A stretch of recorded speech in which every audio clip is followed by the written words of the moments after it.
नमस्कार, चार का चक्रव्यूह देख रहे हैं आप। मैं हूं आपके साथ सबा शाहिद शेख। नेता हो या अपराधी, आतंकी हो या जिहादी, जो भी गलत करेगा वो चक्रव्यूह के चक्र से नहीं बचेगा। उनके कारनामों को एक्सपोज करूंगी, एक एक करके पूरी डिटेल में इनके गुनाहों का काला चिट्ठा खोलूंगी। तो चलिए बताते हैं आज के वो कुछ नाम जो चक्रव्यूह के चक्र में आ गए। वो है 31 साल चले हत्याकांड केस की। दूसरी खबर में बात 3 तलाक की। तीसरी खबर में बात रील्स के चक्कर में शख्स ने गंवाई जान। चौथी खबर में बात एनकाउंटर की। सबसे पहले बात 31 साल चले हत्याकांड केस की। उत्तर प्रदेश के बांदा में एक दलित युवक की हत्या के मामले में कोर्ट ने 31 साल बाद 2 सगे भाइयों को उम्र कैद की सजा सुनाई है। इतने साल बाद पीड़ित परिवार को न्याय मिला है। हत्या को अंजाम देने वाले दोनों सगे भाई जवान से बूढ़े हो चुके हैं। सैकड़ों तारीखें पड़ी, कई जज बदल गए। इसके बाद कोर्ट ने आरोपी 2 सगे भाइयों को दोषी करार देते हुए उम्र कैद की सजा सुनाई है। साथ ही 60,000 का जुर्माना भी लगाया है। कोर्ट के सरकारी अधिवक्ता ने मामले की पुष्टि की है। दरअसल बबेरू थाना के भदेदू गांव में साल 1992 में एक महिला ने केस दर्ज कराया था। शिकायत में महिला ने कहा था कि वो अपने पति के साथ खेत में फसल की कटाई कर रही थी। उसी दौरान गांव के 2 सगे भाइयों ने मवेशी खेत में छोड़ दिए। मना करने पर गाली गलौज किया और पति के सिर में लाठी डंडों से हमला कर घायल कर दिया। वहीं घायल अवस्था में पति को अस्पताल ले गई, जहां डॉक्टरों ने उसे मृत घोषित कर दिया। इस मामले में पुलिस ने विवेचना की, आरोप पत्र कोर्ट में दाखिल किया। अभियोजन ने 7 गवाह पेश किए, सैकड़ों तारीखें पड़ी, करीब 1.5 दर्जन जज बदल गए। केस ट्रायल में आने के बाद दोनों पक्षों में बहस और तमाम दलीलों के बाद दोनों भाइयों को विशेष न्यायाधीश ने दोषी करार दिया। वहीं कोर्ट ने दोनों को उम्र कैद की सजा सुनाई, साथ ही 60,000 का जुर्माना भी लगाया है। कोर्ट के सरकारी अधिवक्ता विजय बहादुर सिंह परिहार ने बताया कि साल 1992 में बबेरू के भदेदू गांव का मामला है, जिसमें वादी के पति को लाठी डंडों से घायल कर दिया गया था, जिसके अस्पताल में इलाज के दौरान मौत हो गई थी। मामले में हाई कोर्ट से स्टे था। इस मामले में 7 गवाह पेश किए, करीब 400 से ज्यादा तारीखें पड़ी होगी, 1.5 दर्जन जज बदल गए। कोर्ट ने दोनों भाइयों को दोषी करार देते हुए अब उम्र कैद की सजा सुनाई। दूसरी खबर में बात 3 तलाक की। मुरादाबाद से एक सनसनीखेज मामला सामने आया है। दरअसल हलाला के नाम पर एक महिला से उसके जेठ और नंदोई ने दुष्कर्म किया। महिला को उसके पति ने तलाक दे दिया था। पीड़ित महिला पुलिस से शिकायत करते हुए भावुक हो गई। पीड़िता ने अपने पति सहित 8 लोगों की पुलिस से शिकायत की है। पुलिस ने मामले को गंभीरता से लेते हुए गंभीर धाराओं में आरोपियों के खिलाफ मुकदमा दर्ज किया है। दरअसल पीड़ित महिला ने पुलिस को दिए शिकायती पत्र में बताया है कि 2.5 साल पहले उसका निकाह नावेद उर रहमान से हुआ था। शादी में हैसियत के हिसाब से दहेज दिया गया था। आरोप है कि शादी के कुछ ही दिन बाद उसके ससुराल वाले अतिरिक्त दहेज की मांग कर उसे प्रताड़ित करने लगे। शादी के बाद एक बेटा भी हुआ। इसी साल जुलाई के महीने में उसके पति ने तलाक देकर उसे घर से निकाल दिया। वहीं पीड़िता अपने बच्चे को लेकर मायके चली गई, लेकिन कुछ दिनों बाद परिजनों के समझाने पर महिला वापस अपने ससुराल लौट आई। आरोप है कि ससुरालियों ने उसे 3 तलाक का हवाला देते हुए उसे हलाला की शर्त बताई।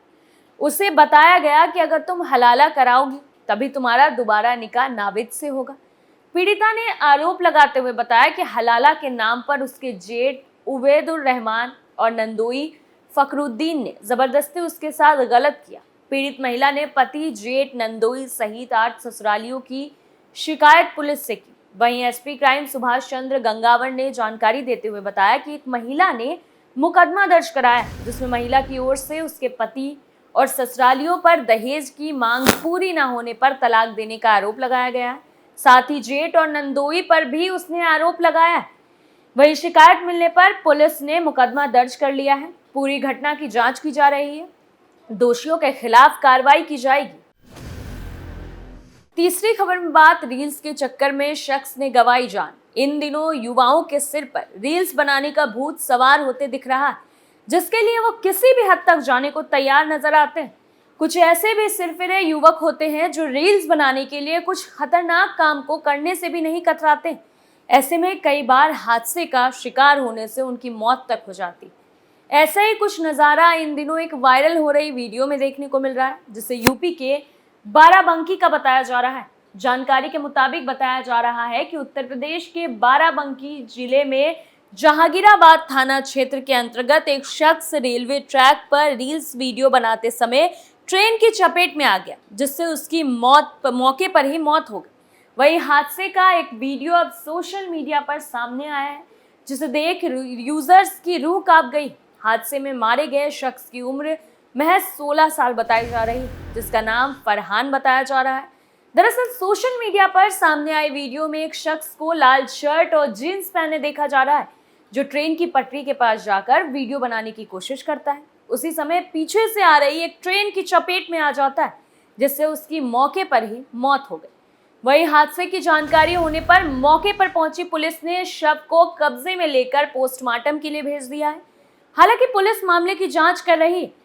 बताया जा रहा है कि युवक अपने दोस्तों संग बारावफात के जुलूस में शामिल होने गया था। वहीं इस दौरान वो दामोदरपुर गांव के पास रेलवे क्रॉसिंग पर रील्स बनाने चला गया, जहां उसका दोस्त मोबाइल पर वीडियो बनाने लगा और वो रेलवे ट्रैक पर रील्स बनाने लगा, जिस दौरान पीछे से आ रही दरभंगा एक्सप्रेस ट्रेन की चपेट में आ गया, जिससे युवक की मौके पर ही मौत हो गई।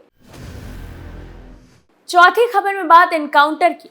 उत्तर प्रदेश के दुर्दांत अपराधियों के एनकाउंटर को लेकर उठ रहे सवालों पर यूपी की योगी सरकार ने सुप्रीम कोर्ट में स्टेट्स रिपोर्ट दाखिल की।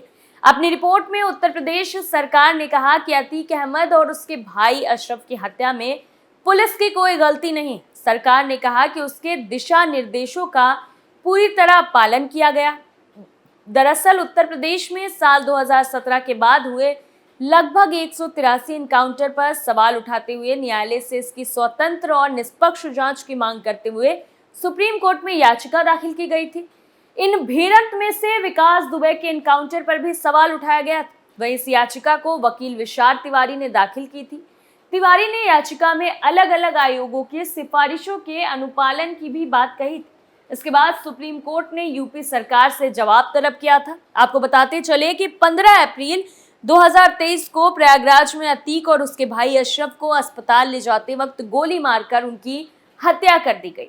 सुप्रीम कोर्ट में दिए जवाब में राज्य सरकार ने कहा कि अतीक और उसके भाई की हत्या के मामले में 3 आरोपियों को पहले ही पकड़ा जा चुका है और उनके खिलाफ आरोप पत्र भी दाखिल किया जा चुका है। वहीं सरकार ने कहा कि जांच का विवरण देते हुए मामला निचली अदालत में लंबित है और कुछ बिंदुओं पर जांच अभी जारी है। सरकार ने अपनी स्थिति रिपोर्ट में कहा कि याचिकाकर्ता ने अपनी याचिका में जिन 7 घटनाओं का जिक्र किया है, उनमें से प्रत्येक की अदालत द्वारा दिए गए दिशा निर्देशों के तहत राज्य सरकार द्वारा जांच की गई।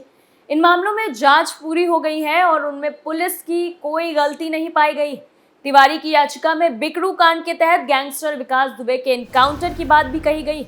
सरकार की रिपोर्ट में कहा गया है कि लगता है कि याचिकाकर्ता बिकरू में हुए एनकाउंटर में मारे गए अपराधियों की मौत से चिंतित। आपको बता दें कि कानपुर के बिकरू कांड में गैंगस्टर विकास दुबे ने साल 2020 में 8 पुलिसकर्मियों की हत्या कर दी थी। याचिकाकर्ता विशाल तिवारी ने जिन 7 एनकाउंटर का जिक्र अपनी याचिका में की थी, उनमें विकास दुबे, अतुल दुबे, अमर दुबे, प्रवीण प्रेम, प्रकाश पांडे और प्रकाश मिश्रा का एनकाउंटर शामिल। इसके अलावा अतीक और उसके भाई अशरफ की हत्या का भी जिक्र था। इस मामले में तिवारी के अलावा अतीक की बहन आयशा नूरी ने भी सवाल उठाते हुए याचिका दाखिल की थी। याचिकाकर्ता तिवारी ने न्यायमूर्ति BS चौहान आयोग की रिपोर्ट के खिलाफ भी आपत्ति दर्ज कराई। वहीं विकास दुबे के एनकाउंटर के बाद सुप्रीम कोर्ट के सेवानिवृत्त BS चौहान के नेतृत्व में गठित आयोग ने उसके एनकाउंटर की जांच की थी। फिलहाल के लिए 4 का चक्रव्यूह में इतना ही। देखते रहिए कैपिटल टीवी उत्तर प्रदेश। नमस्कार।